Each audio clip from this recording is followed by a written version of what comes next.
Hi guys, welcome back to my world. നമുക്കിന്നൊരു fish ഫ്രൈയുടെ video ആയാലോ? നല്ല പാക്കുറിച്ച് കിട്ടിയിട്ടുണ്ട്. അത് നമുക്ക് ഫ്രൈ ചെയ്താലോ? വീഡിയോയിലേക്ക് പോകാം. ചട്ടി എടുത്തിട്ടുണ്ട്. അതിലേക്ക് 2 ടേബിൾ സ്പൂൺ മുളക് പൊടി ചേർത്ത് കൊടുക്കാം. ഒരു വലിയ ടേബിൾ സ്പൂൺ മഞ്ഞൾപ്പൊടി, ആവശ്യത്തിന് ഉപ്പ് ചേർത്ത് കൊടുക്കാം. ലേശം വെളിച്ചെണ്ണ ചേർത്ത് കൊടുക്കാം.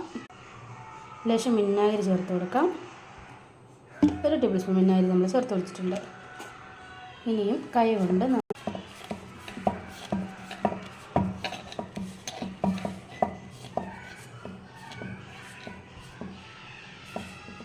ലേശം കരിവേപ്പിലയും കൂടെ ചേർത്ത് കൊടുക്കാം.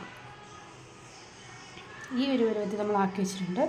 നമുക്ക് 1 ടേബിൾ സ്പൂൺ ചതച്ച മുളക് ചേർത്ത് കൊടുക്കാം. കൈകൊണ്ട് നന്നായിട്ട് കൂടെ തിരുമുക. നമ്മുടെ മീൻ അവിടെ സൈഡിൽ ഇരിപ്പുണ്ട്. അതുകൊണ്ട് ഈ ഒരു പരുവത്തിൽ നമുക്ക് ഉണ്ടായിട്ട് കിട്ടിയിട്ടുണ്ട്. ഇങ്ങനെ എടുക്കണം കേട്ടോ. എന്നിട്ട് നമുക്ക് ലേശം വെള്ളം ഇതിനകത്ത് ചേർത്ത് കൊടുക്കാം. ലേശം വെള്ളം ചേർത്ത് കൊടുക്കാം. നന്നായിട്ട് അങ്ങോട്ട് ഇളക്കാം. വേണമെന്നുണ്ടെങ്കിൽ നാരങ്ങാനീരൊക്കെ ചേർക്കാവേ. പക്ഷേ ഈ മീനായതുകൊണ്ട് നാരങ്ങാനീര് ചേർക്കുന്നില്ല. ഞാൻ ഇതിന് ഒരു വിനാഗിരി വെച്ചിട്ടുണ്ടല്ലോ.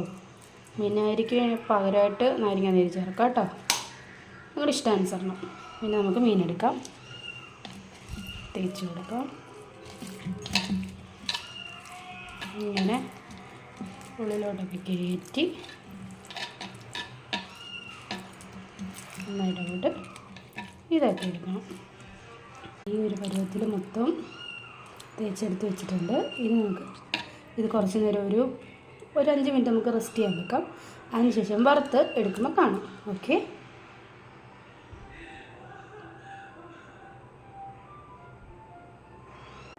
ഓക്കെ.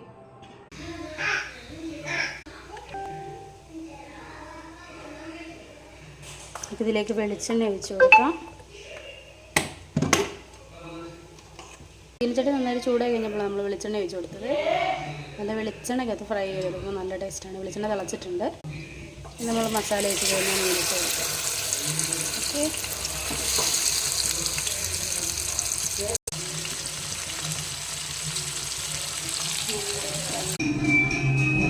ഇപ്പോൾ വീഡിയോ ഇത്രയേ ഉള്ളൂ. വീഡിയോ ഇഷ്ടപ്പെട്ടാൽ ലൈക്ക് ചെയ്യുക, ഷെയർ ചെയ്യുക, സബ്സ്ക്രൈബ് ചെയ്യുക. മറ്റൊരു വീഡിയോ ആയിട്ട് വീണ്ടും വരാം. ബൈ.